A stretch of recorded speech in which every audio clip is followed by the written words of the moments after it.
hotel, and I am absolutely delighted to have such an illustrious group of people gather at my hotel. Today is a day, obviously, where we're really exceptionally proud of the fact that we bring together an incredible sample of the Latino community, leaders in business, leaders in community organizations, and people who really do care about this community. This is a wonderfully engaged group of people that I'm very proud to be part of, and I'd like to basically talk, very briefly about, today. Today's a very rather different format, simply because Ms. Bowser, we know you. We know you. We've known you. We've had opportunity to share. So today's more like what they say in Spanish, en familia, means in family. So we want to welcome you to our family. Our sentiment is very simple. As Latinos, as members of the business and community in general, and we want to be part of your administration. We want to play a role. We're active citizens. We represent 13% of the DC population. You will find here people who are not only engaged, but have made serious contributions to this society and our community in Washington, D.C. We're enterprising, we're engaged, we're citizens, and we're fun.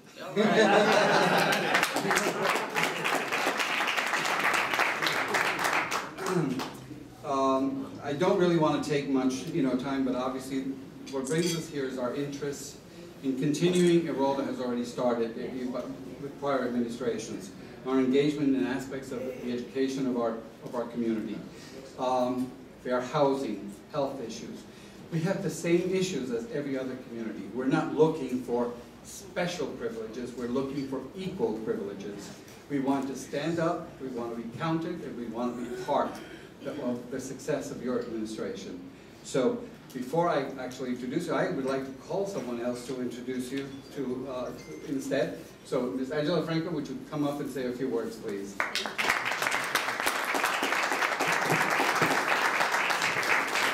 Good morning, everybody. Good to see everybody this morning. I want to clarify that I'm here in a personal capacity. The Chamber, the Greater Washington Hispanic Chamber of Commerce, cannot endorse candidates. But I had the big fortune of finishing Leadership Greater Washington with Muriel, so I'm just going to speak on a personal capacity, my personal thoughts on her. And just one thing I just want to say about her, that I always tell her and I always say it publicly, and she has the gift of listening carefully. So it's a big gift. She really listens. She wants to do the right thing, and she's there to help us all grow. I've heard from her the big commitment that she has in creating programs for the Hispanic community specifically and incorporate them as part of the society. So we want to be part. We want to support you. So thank you all for being here. And with no more. I'm sorry, just a second. So now I would like to welcome Councilmember Muriel Bowser. Thank you.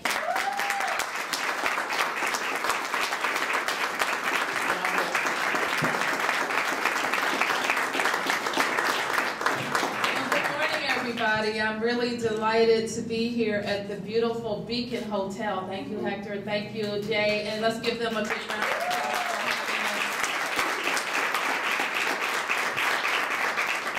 The Beacon Hotel has been the spot of many a brunch and after dinner drink and dinner and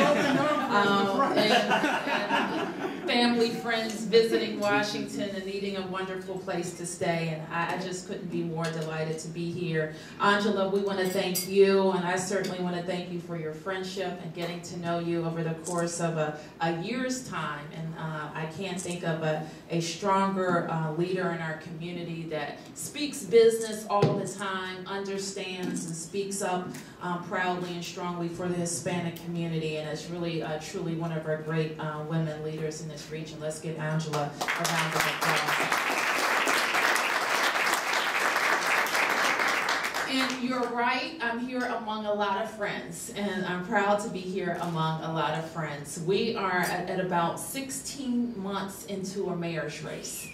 16 months. We started last March 23rd, and I was very proud to have been nominated by DC Democrats to carry our message and our vision on to the general election on November the 4th. And over the course of a very long and hard-fought primary with a lot of friends involved in a lot of different places, we heard from residents across the district's 8 wards about what's truly important about how we grow as a city. And unlike any other Democratic nominee in the history of Washington, I have a great opportunity. I have 7 months between when I won the primary and when the election is. Now, you notice I said it's a great opportunity, right? You might think it's a big pain in the ass, a big challenge, and in some ways it is, right? But soon after I won the primary, I realized what an opportunity it was, because I had the chance to talk to all of my friends that were in different campaigns. I had the chance to talk to Democrats, Republicans, and independents alike. Whether they were with me on April 1st or not, about what was important about how we move forward together as a city. And I realized in all of those conversations, some of them easy, some of them tough, some of them somewhere in the middle, and some of them yet to be had. I realized in all of those conversations, I learned a lot more. I got stronger as a candidate, and I had the opportunity on November the 5th to really govern the city with a mandate. So I decided to embrace that 7 months with gusto, reach out and get as many people in our tent as possible. And as has been said, we have the opportunity to make the tent really huge and get everybody under it. And figure out not only how we're going to win this race, because we are in a race. I haven't won anything yet. And we're very focused on the next 4 months about how to have a great victory, but also how to run a government and govern in a way that's going to be representative of what is important to people. So you won't be surprised by the big issues that we hear across Washington. Schools, right? Everybody talks about schools. And I will tell you, I've been on the council for 7 years, and we have made very tremendous progress in our school reform efforts. And we still have a long, long way to go.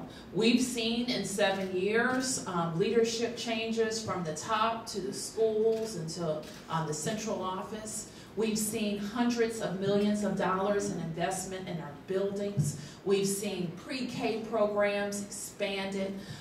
We have seen accountability, just a system of accountability from the chancellor to the principals to all of the adults in the building.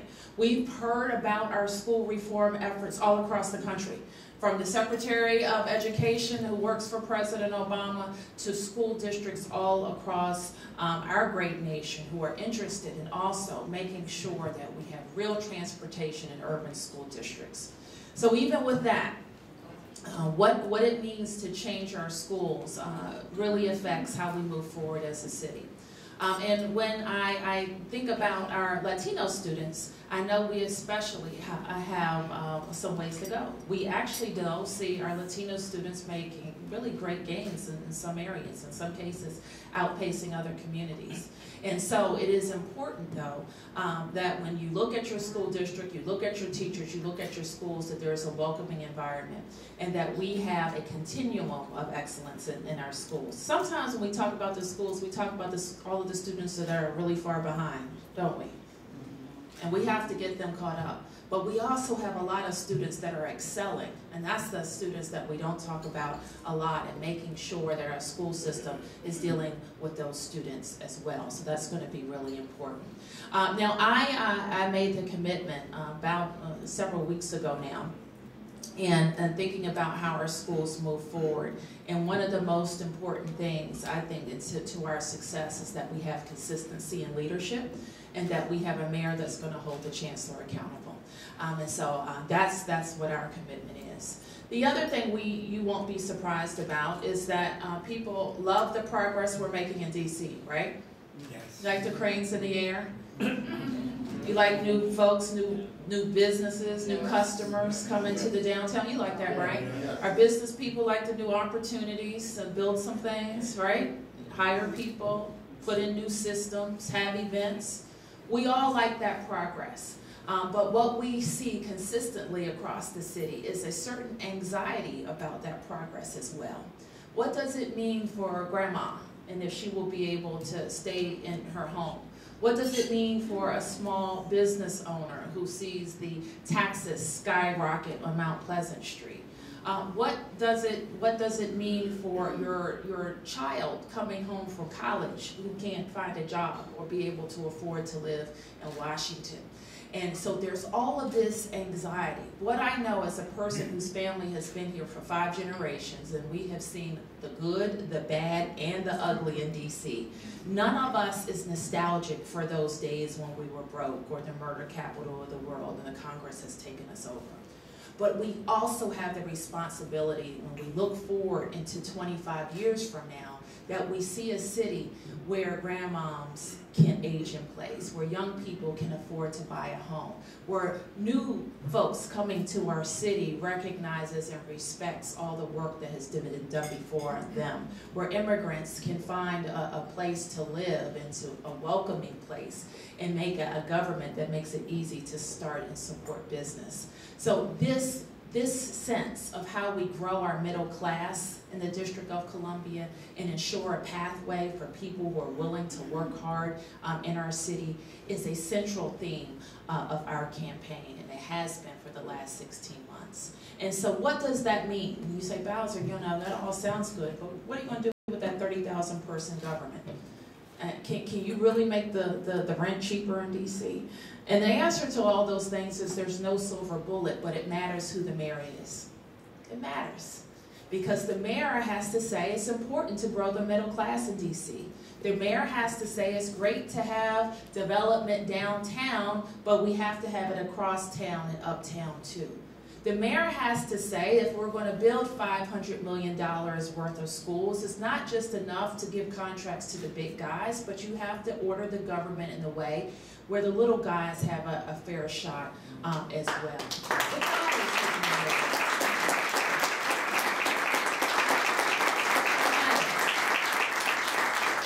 And so that's why I say to you that we are actually, and I say this as a Democratic nominee, I represent 300,000 voters here, that we have to think of this as an election that is a high-stakes election, not just for education. I think it is high stakes for education too, because we don't want to go backwards.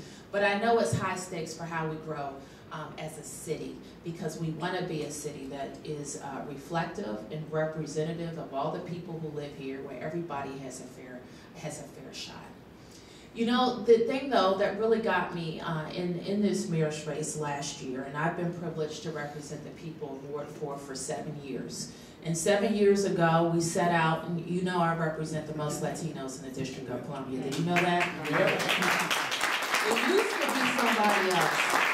But now we know, and I'm very proud of that. And over the course of the 7 years, we've really worked hard, I think, in our ward to grow and to invest in economic development that the community has supported all over our ward.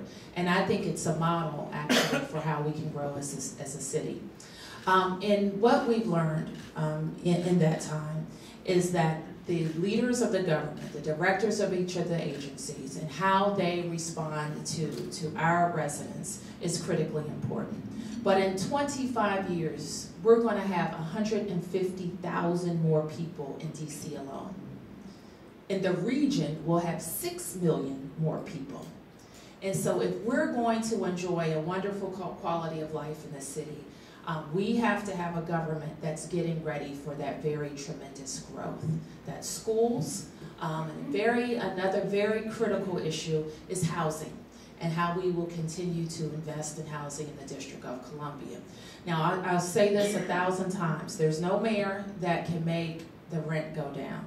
You know what makes housing prices? We all know that, right? You have a lot of people, they spend a lot of money, it means there's pressure on housing prices and they go up.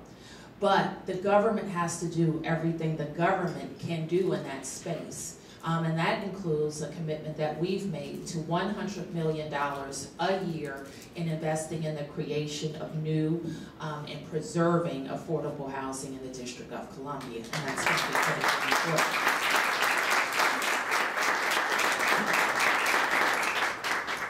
Now, we see, especially in our ward, we have worked very hard and strong with the Latino community around housing issues. Where I interact the most and know that Latino residents in our city interact the most in government are around schools and housing.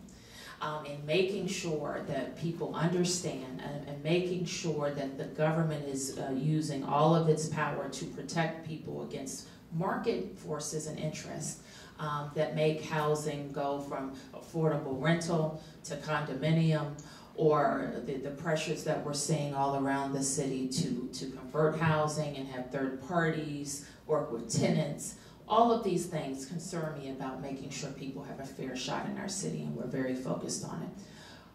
Affordable home buying is a huge also issue, and we see many Latino residents in the District of Columbia building their wealth by buying homes and really taking advantage of first-time home buyer programs in every ward in the District of Columbia. So we don't talk about home buying as much as we should when we talk about affordable housing, but there's so many Washingtonians that can put their kids through college, that can afford to invest in their business interests because they bought their first home. And so we want to encourage, and we see it every day, more and more Latino families being able to build wealth for their families through home ownership, and we're committed to making sure that we double down on those efforts as well. Now, are there any business people here? Raise your hand. Raise your hand. Where are all our business people here? Okay. So I have a few ideas about business and business people and what we need to do better as a government. Now, you said it just exactly the right way in your introduction. There are nobody wants a special treatment, right? Everybody wants fair treatment. And in some ways, I think that the Latino community can teach other communities about business organization, starting businesses, making the government do what it's supposed to do, or getting the government out of the way when the government isn't doing what it's supposed to do. So I really respect and know that we have a lot of lessons that we can learn from your chamber and from a lot of small business people who have been successful here in Washington. Now, our government, you know, we're a $12 billion entity. So we work with a lot of people. We have a lot of contracts. And what has been frustrating to me over these years is that I think we're organized in a way that says to small businesses, we're going to send you to an office. We're going to make you sign a lot of forms. It's going to take 6 or 7 months for you to get through that. And then we're going to give you a certificate that says you're disadvantaged. Now, I think that's the wrong mission. I think what the purpose, that's a certification function, and any old agency can do that. I think what we need to do is elevate the mission of that office so that we say that that office is really there to help build capacity and match qualified businesses with opportunities in our government. That is what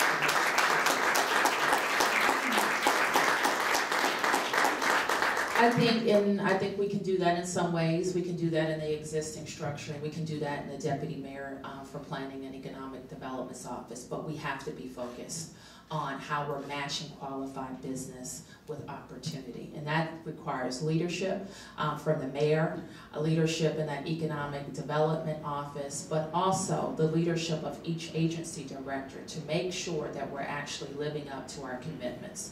So I think we should set some aggressive goals and hold all of the directors accountable for working with our local and small businesses. Why is it important to work with our local and small businesses?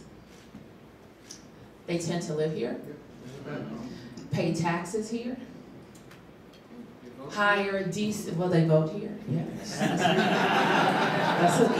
another good reason. They hire DC residents who also vote here. Send their kids to our schools, shop at our stores, come to our restaurants, and so invest in the local economy. That's why it's important. Now, what's wrong with the government creating a few millionaires? Anything? I don't think so. I don't think there's anything wrong with that, as long as we have open, transparent policies that are fair. I can't tell you the number of times I hear people say, we just want good government in DC that's open, transparent, and fair. This is what I find. People really, really don't want special treatment. They want fair. They want to be treated fairly and just know that they can compete. And if they can compete on a level playing field, they like their chances about how to win. So we're serious about business. Now, a lot of times Democrats get a bad rap for their business posture. I've always gotten a good rap for being balanced in how I approach what we have to do as a city. For example, and I will credit Phil Mendelson with really looking at the tax recommendations that came from the Tax Review Commission chaired by former Mayor Anthony Williams. And we're going to put many of them in place over the next several years, even though it may mean that we can't spend over here. I see the tax breaks that we'll get for individuals and for businesses as a real investment in the economic activity that we have to build as a city. What we have as a challenge moving forward, I told you I was unlike any Democratic nominee in the history of our city, but I will also be unlike any mayor with your support in the history of the city, because all of the mayors before have had to either concentrate on getting our fiscal house in order or getting our services in order, getting an ethical house in order. The next mayor really has the opportunity to think beyond those type of parochial issues. How can we assert the District of Columbia, the nation's capital, the world's capital, in the nation and in the world and in the region? How can we be the drivers of how our region changes? The next mayor has the opportunity to really think about not only the industries that have sustained us to this point, the federal government, hospitality, and tourism, but how are we going to diversify our economy and attract industry that is going to continue to allow us to grow? That's the next mayor's challenge.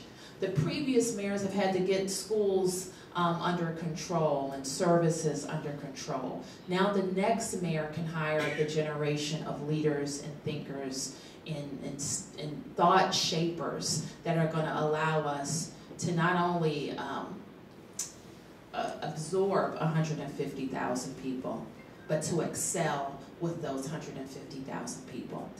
So there are a lot of challenges from now to then, but I feel very confident that we have the people and the resources and the energy in this city to make sure that we get to that point. So I'm proud to be your Democratic nominee.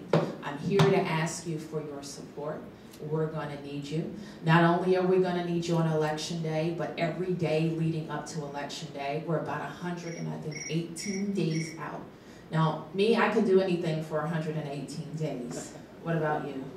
I can do anything for 118 days. But our challenges moving forward are to make sure we're enthusiastic, make sure we're telling people how important it is to vote. The election is not over. You have to vote, and bring all of your ideas. If you have questions about where we're going on a certain policy or issue, we want to hear from you directly. So, Jay, thank you for having me, and I'm happy to answer any questions.